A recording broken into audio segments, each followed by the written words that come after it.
Morning all of you. This is Aruna Badgotiya और आज जो हम टॉपिक पढ़ेंगे उसका नाम है आवृत्त बीजी। आवृत्त बीजी का मतलब होता है एंजियोस्पर्म। इसके पहले हमने जिम्नोस्पर्म या अनावृत्त बीजी पढ़े थे। अनावृत्त बीजी में हमने क्या पढ़ा था? ऐसे पौधे जिनमें कि जो बीज होते हैं वो ढकी हुई अवस्था में नहीं होते हैं। उसके अपोजिट अगर हम देखें तो आवृत्त बीजी होते हैं। आवृत्त बीजी ऐसे पौधों को कहा जाता है जिसमें कि पुष्प एवं फल दोनों ही विकसित होते हैं और इनका जो विकास होता है वो एक तरह से ये जो पौधे होते हैं काफ़ी विकसित होते हैं। मतलब कि अगर हम देखें तो आसपास जितने भी हमें पेड़ पौधे देखते हैं वो सब इसके अंतर्गत आते हैं। तो आवृत्त बीजियों का उदाहरण हम देख लेते हैं, जैसे अंगूर, टमाटर, चावल, गेहूँ आदि है। तो इसकी क्या विशेषताएं होती हैं? आवृत्त बीजियों की अगर हम विशेषता देखें तो ये सभी प्रकार के आवासों में पाए जाते हैं, जैसे जल में भी होते हैं, स्थल में भी होते हैं और रेगिस्तान या मरुभूमि भी होते हैं। इनका शरीर प्रॉपरली डेवलप होता है, मतलब कि जड़, तना और पत्तियों में बटा होता है और परिपक्व होने के बाद पुष्प जो होते हैं पौधों पर पुष्प लगते हैं और इन्हीं पुष्पों में फिर क्या बनते हैं? फल का निर्माण होता है। संवहन ऊतक जो होते हैं संवहन पुल या बंडल्स के फॉर्म में होते हैं, मतलब जाइलम वाहिकाएं, चालनी नलिका और सहकोशिकाएं इनमें पाई जाती, मतलब पूर्णतः विकसित ये पौधे होते हैं। इनमें जननात्मक अंग होते हैं जिसको कि हम पुंकेसर और अंडप कहते हैं, मतलब नर जनन अंग जिसे हम पुंकेसर कहते हैं वो भी पाया जाता है और स्त्री जनन अंग जिसे हम अंडाशय कहते हैं या अंडप कहते हैं वो भी इसमें पाया जाता है। पुंकेसर जो होते हैं वो माइक्रोफाइल के दो भागों से बनता है, जिसे कि हम पराग कोश कहते हैं और फिलामेंट कहते हैं। तो आप 12th में पढ़ोगे इसको डिटेल्ड। और जो पराग कोश में जो पराग कण लगे होते हैं उनको पॉलन ग्रेन्स या एक तरह से माइक्रोस्पोर्स कहते हैं। अंडप जो होते हैं वो मेगा स्पोरोफाइल पर होते हैं और इसके 3 भाग होते हैं जिसको स्टिग्मा, स्टाइल और ओवरी कहते हैं। तो इसको कार्पल भी बोला जाता है, जो गुरु बीजाणु पर्ण है उसे कार्पल भी बोलते हैं। तो कार्पल के 3 भाग होते हैं जिसे अंडाशय, वर्तिकाग्र और वर्तिका बोलते हैं या जिसको स्टाइल बोलते हैं। और इसमें जो होते हैं बीजांड लगे होते हैं, जो तो बीजांड जो होते हैं उसे गुरु बीजाणुधानी भी कहते हैं। और परागण की क्रिया जो होती है, परागकण अंडप के वर्तिकाग्र पर पहुंचते हैं। तो ये पूरी प्रक्रिया आपको 12th में भी आएगी। तो जो परागकण होते हैं वो पराग कोश से निकलकर कहाँ तक आते हैं? अंडप के वर्तिकाग्र पर आते हैं और लघु बीजाणु अंकुरित होकर क्या बनाते हैं? नर युग्म को उद्भिद बनाते हैं। बीजांड में क्रियाशील गुरु बीजाणु से 4 जो मादा युग्म को उद्भिद बनता है और भ्रूणपोष के उत्पन्न होने से एक थैलीनुमा संरचना बनाता है। स्त्रीधानी का अभाव होता है, इनमें स्त्रीधानी मतलब आर्किगोनियम जो होती है वो एब्सेंट होती है और एक जगह एक अंड कोशिका तथा 2 सहायक कोशिकाएं होती हैं। निषेचन की क्रिया जो होती है वो पराग नलिका में होती है। पराग नलिका में जो होता है नर युग्मक अंड कोशिका से मिलकर जाइगोट बनाता है जिसे युग्मनज कहते हैं और दूसरा नर युग्मक द्वितीय केंद्रिका से मिलकर प्राथमिक त्रिगुणित भ्रूणपोष के केंद्रक बनाता है। तो इस घटना को द्विनिषेचन कहते हैं। कभी कभी जो होता है निषेचन की क्रिया 2 बार होती है तो उसको हम द्विनिषेचन बोलते हैं। और इसमें युग्मनज जो होता है उससे भ्रूण बनता है और भ्रूण जो होता है प्राथमिक त्रिगुणित भ्रूणकोश केंद्रक से त्रिगुणित भ्रूणकोश का निर्माण होता है। और फिर निषेचित अंडे से जो होता है बीजांड में बीज बनता है और ये बीज जो होता है अंडाशय के अंदर फल में परिवर्तित होता है। थोड़ा टिपिकल लग रहा होगा पर 12th में भी ये चीज़ आएगी आपको। और फिर आवृत्त बीजी पौधों में पीढ़ियों का एकांतरण पाया जाता है। इसका मतलब ये होता है इनके जीवन इतिहास में एक अत्यंत विकसित बीजाणुद्भिद अवस्था होती है तथा एक बहुत कम विकसित युग्मकोद्भिद अवस्था होती है। अवस्थाएं दोनों ही होगी, पर एक में बीजाणुद्भिद होगा और दूसरे में युग्मकोद्भिद। तो इसका आर्थिक महत्व देख लेते हैं। तो हम सभी प्रकार के पौधे उपयोग में लाते हैं, जैसे मसाले के रूप में लाते हैं, भोजन में ला रहे हैं, पेय पदार्थों में ला रहे हैं, तेल बना रहे हैं, काष्ठ मतलब लकड़ी के रूप में भी उपयोग कर रहे हैं, रेशे का उपयोग कर रहे हैं। तो आवृत्त बीजी पौधे तो हमारे पूरे जीवन काल में बहुत उपयोगी होते हैं क्योंकि हर चीज़ में हम इनका उपयोग करते हैं। जैसे भोजन के रूप में, तो भोजन के रूप में हम चावल, मक्का, गेहूँ, ज्वार, बाजरा ये सब चीज़ें लेते हैं। तो हमारा जो मुख्य भोजन होता है वो इन्हीं से ही हम प्राप्त करते हैं। जैसे ओराइजा सटाइवा चावल है, जिया मेज़ है, मक्का जिसको बोलते हैं, और गेहूँ जो है ट्रिटिकम एस्टाइवम। मसाले के रूप में जैसे लौंग, अदरक, इलायची, लाल मिर्ची, सौंफ, इन सब का हम उपयोग करते हैं। तो जो आवृत्तबीजी पौधे होते हैं उनका हम उपयोग मसाले के रूप में भी करते हैं। औषधि के रूप में भी हम बहुत ज़्यादा उपयोग करते हैं। जैसे एकोनिटा नेपिलस एकोनीट का उपयोग करते हैं, सर्पेंटाइन का उपयोग करते हैं, कुनेन से दवाई बनाई जाती है मलेरिया की, बेलाडोना का उपयोग करते हैं, अफीम का उपयोग करते हैं। तो ये सब जो है ये किसके रूप में, हम औषधि के रूप में उपयोग करते हैं। काष्ठ के रूप में, काष्ठ मतलब जिनका हम लकड़ी का उपयोग करते हैं, टिम्बर जैसे शीशम है, सागौन है, साल है, इन सब का उपयोग हम किस में करते हैं, लकड़ी के रूप में। रेशे प्रदान करने वाले कौन से, जूट है, सनई है, कपास है, इन सब से हम क्या लेते हैं, नारियल की जटाएं हैं। तो ये सब हमें इन सभी पौधों से हमें क्या प्राप्त होते हैं, रेशे प्राप्त होते हैं। तो जितना भी हम डेली लाइफ में जितनी भी चीज़ों का हम उपयोग कर रहे हैं उसमें आवृत्तबीजी पौधों का महत्वपूर्ण योगदान है, क्योंकि उनका हम सबसे ज़्यादा उपयोग अपने जीवन में करते हैं। अंतर देख लेते हैं आवृत्तबीजी और अनावृत्तबीजी में क्या अंतर है। तो अनावृत्तबीजी में तो पहली चीज़ तो यही है कि पुष्प अनुपस्थित होते हैं, इससे पहचाना जा सकता है। और आवृत्तबीजी पौधों में पुष्प उपस्थित होते हैं। इनमें जो जन्नांग होते हैं वो शंकुओं पर उत्पन्न होते हैं, मतलब शंकु मतलब कोन जैसी संरचना होती है उस पर, और इनमें जन्नांग जो होते हैं पुष्प के अंदर उपस्थित होते हैं। इसमें स्त्रीधानियाँ पाई जाती हैं और आवृत्तबीजी में स्त्रीधानियाँ अनुपस्थित होती है। इनमें बीजांड जो होते हैं अंडाशय न होने के कारण खुले होते हैं, मतलब नग्न अवस्था में होते हैं और फल भी नहीं बनते हैं। आवृत्तबीजी पौधे जो होते हैं उनमें बीजांड जो होते हैं वो अंडाशय के अंदर बंद होते हैं और इनमें फल भी पाए जाते हैं। जाइलम में वाहिकाओं एवं फ्लोएम में सहकोशिकाओं का अभाव होता है। वैसे देखा जाए तो जाइलम और फ्लोएम जो होते हैं वो पूर्णतः विकसित नहीं होते अनावृत्तबीजी में, और आवृत्तबीजी में सहकोशिकाएं, मतलब जाइलम के अंदर कोशिकाएं और फ्लोएम के अंदर भी जो कोशिकाएं होती हैं, वाहिकाएं होती हैं, वो उपस्थित होती हैं। इनमें द्विनिषेचन और त्रिसंलयन नहीं पाया जाता है अनावृत्त में, और आवृत्तबीजियों में द्विनिषेचन और त्रिसंलयन उपस्थित होता है। इनमें भ्रूण कोश का निर्माण निषेचन के पूर्व होता है, अतः यह अगुणित होता है। भ्रूण कोश का निर्माण निषेचन के बाद होता है और ये कैसे होते हैं, त्रिगुणित होते हैं। परागकण सीधे बीजांड द्वार पर गिरते हैं और वहीं अंकुरित हो जाते हैं, पर इनमें क्या होता है, परागकण वर्तिकाग्र पर जाते हैं। जो मादा पुष्प है उसके वर्तिकाग्र पर जाते हैं और जो पराग नलिका है उसके अंदर फिर क्या होता है, अंकुरण होता है और फिर निषेचन की क्रिया होती है।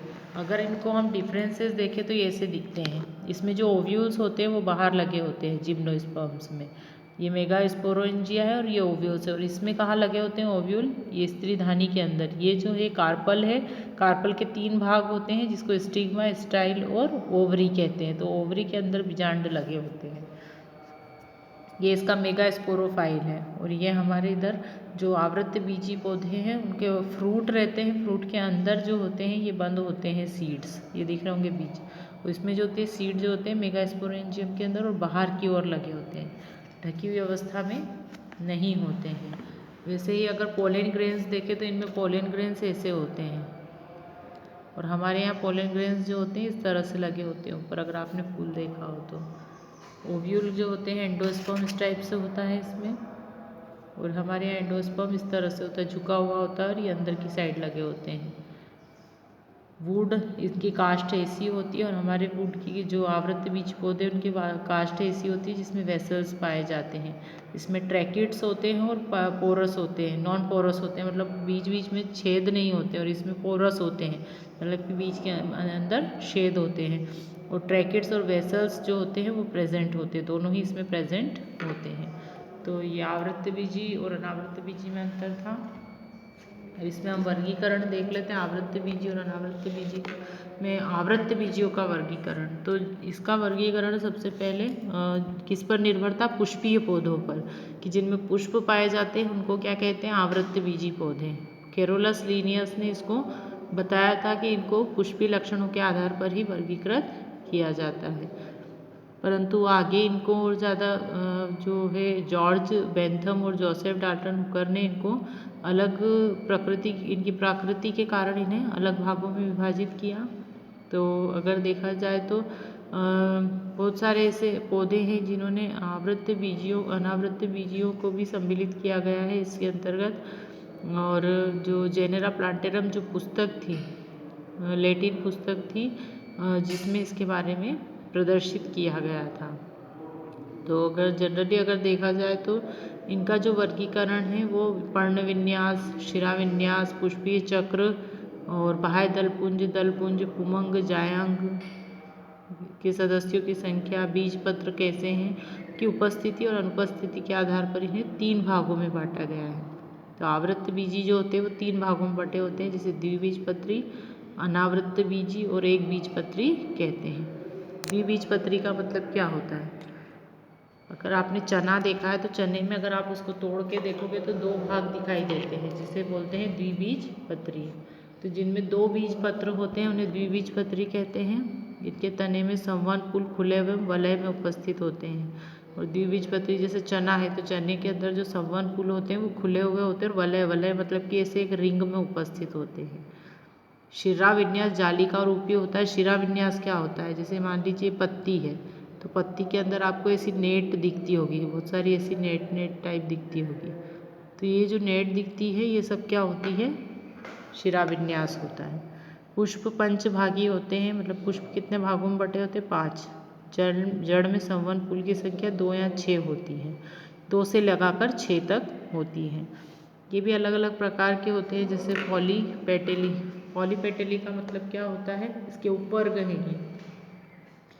तो पॉलीपेटली मतलब कि पृथक पुष्प जो होते हैं पृथक दल होते हैं। पृथक दल मतलब कि अलग अलग दलों पर लगे होते हैं। कभी कभी गुच्छे में होते हैं तो गुच्छे में नहीं होते, एक दल पर एक ही पुष्प लगा होता है।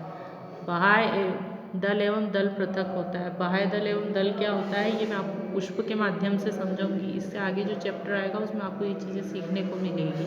तो वो मैं आपको एक फ्लावर की सहायता से ही समझाऊंगी कि फ्लावर के कौन कौन से भाग होते हैं और उनको क्या कहते हैं। और इसके 3 श्रेणियां हैं, जैसे थैलेमी फ्लोरी। तो थैलेमी फ्लोरी का क्या लक्षण है कि पुष्प जो होते हैं वो जायांगधर होते हैं, मतलब उनमें जायांग उपस्थित होते हैं। जायांग का मतलब होता है स्त्री जनना। अंडाशय ऊर्ध्ववर्ती होता है, मतलब ऊपर की तरफ होता है। पुष्पासन चक्रिक होता है, पुष्प जो होते हैं वो चक्र में लगे होते हैं। फिर है डिस्की फ्लोरी। डिस्की फ्लोरी में पुष्प जो होता है वो भी जायांगधर होता है, मतलब स्त्री जन्नांग उपस्थित होता है, अंडाशय ऊर्ध्ववर्ती होता है, और पुष्प जो होता है वो चक्रीय होता है, मतलब चक्र में लगा होता है। तो ये इसका पूरा विस्तृत वर्गीकरण है। तो विस्तृत वर्गीकरण हम बाद में देखेंगे, पहले जो हम पॉइंट्स पढ़ रहे थे वो पढ़ लेते हैं। फिर है कैलिसिफ्लोरी। कैलिसिफ्लोरी में भी अंडाशय अधोवर्ती होता है, अधोवर्ती मतलब नीचे की तरफ, और बाह्य दल जो होते हैं वो संयुक्त होते हैं। तो इनमें भी जो होता है गैमोपेटिली। गैमोपेटिली में पुष्प संयुक्त दली होते हैं, मतलब एक दल पर ज्वाइंट होते हैं। और पुंकेसर जो होता है वो दल लग्न होता है। पुंकेसर कहाँ लगा होता है? दल पर। दल मतलब निचला जो भाग होता है उस पर। इसकी श्रेणी जो इन्फेरी है, इन्फेरी में भी अंडाशय अधोवर्ती नीचे की तरफ होता है, और पुंकेसरों की संख्या दल की संख्या के बराबर होती। पेटल, दल मतलब पेटल भी होता है। फिर हेट्रोमेरी, इसमें भी अंडाशय ऊर्ध्ववर्ती ऊपर की तरफ होता है, और जो पुंकेसर की संख्या वो दलों से दुगनी होती है, डबल होती है। और श्रेणी है फिर बाइका पैलेंटी। तो इसमें द्विअंडपी, अंडकों की संख्या कितनी होती है? 2। अंडाशय ऊपर की ओर मतलब ऊर्ध्ववर्ती होता है। फिर मोनोक्लेमाइडी, इसमें जो पुष्प होता है वो अपूर्ण होता है, इनकम्प्लीट होता है, मतलब सारी संरचना उपस्थित नहीं होती है। और कैसा होगा? परिदल पुंज, मतलब पेरियंथ होगा, एक चक्र में उपस्थित होगा।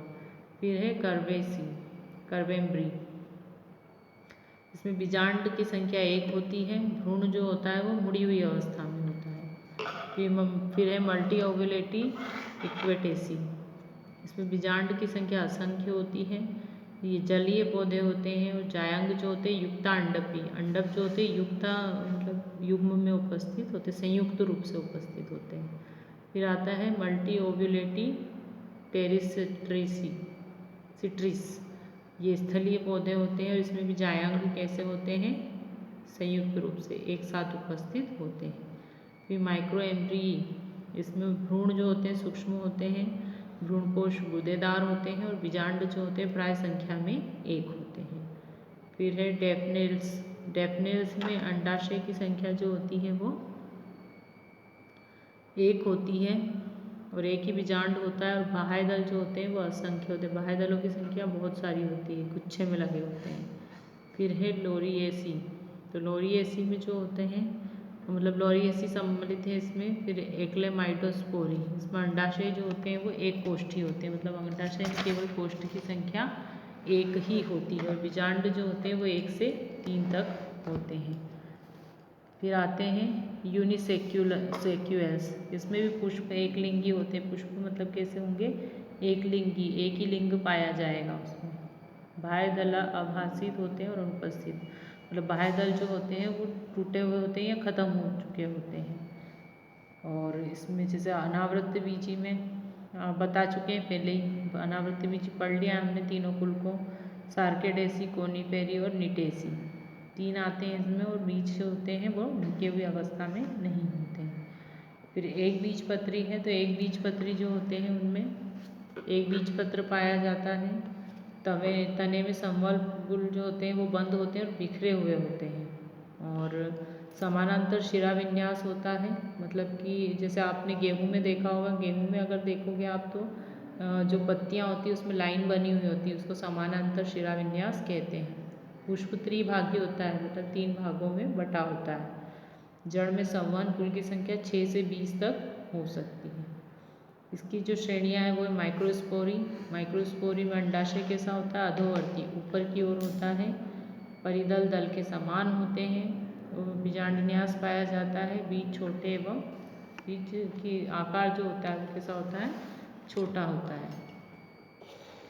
फिर है एपीगाइनी, इसमें अंडाशय जो होता है वो भी ऊपर की ओर होता है, भ्रूणकोश उपस्थित होता है और परिदल आंशिक रूप से दलीय होता है। फिर कोरोनेसी, कोरोनेसी में भी सेम ऊर्ध्ववर्ती होता है, 3 कोष्ठकों में बटा होता है। बीज जो होता है भ्रूणकोशधारी होते हैं, मतलब भ्रूणकोश उपस्थित होते हैं इसमें, और परिदल जो होता है वो दलीय होता है, दल में लगा होता है। फिर है कैलिसिनी, कैलिसिनी में भी पेरियंथ जो होते हैं वो शल्की होते हैं, स्केली होते हैं, स्केल्स पाए जाते हैं। अंडाशय जो होंगे वो ऊर्ध्ववर्ती होंगे। और नेक्स्ट है न्यूडीफ्लोरी, न्यूडीफ्लोरी में जो होते हैं परिदल पुंज अनुपस्थित होते हैं और ये किस में बदल जाते हैं, रोम में, रोम मतलब धागे के समान संरचना में। अंडाशय जो होते हैं वो ऊर्ध्ववर्ती होते हैं, मतलब ऊपर की ओर होते हैं, और बीज जो होते हैं भ्रूणकोशी होते हैं। फिर है एपोकार्पी, एपोकार्पी में जो परिदल पुंज होते हैं मतलब पेरियंथ जो होते हैं वो 1 या 2 के चक्र में यहाँ अनुपस्थित होते हैं। और इसमें अंडाशय भी ऊर्ध्ववर्ती होता है। फिर ग्लूमेसी, ग्लूमेसी में पुष्प एक ही होता है, वृंत पर नहीं लगा होता है, सहपत्र के कक्ष में उपस्थित होता है। सहपत्र मतलब जो आसपास जो फूल के जो पेटल्स होती हैं उनके आसपास। परिदल पुंज इसमें भी अनुपस्थित होता है, शल्की होता है और छोटा होता है। अंडाशय जो होता है वो एक कोशिकी या एक बीजांड युक्त होता है, जैसे कि गेहूं में। तो ये तो जो थे वो आवृत्त बीजी और अनावृत्त बीजी और एक बीजपत्री का क्लासिफिकेशन था। इसके बाद जो है मैं आपको इसका एक तरह से बेंथम उपकर ने जो क्लासिफिकेशन दिया था वो समझाऊंगी। ये चैप्टर आपका एंड हो जाएगा। हाँ, थैंक यू।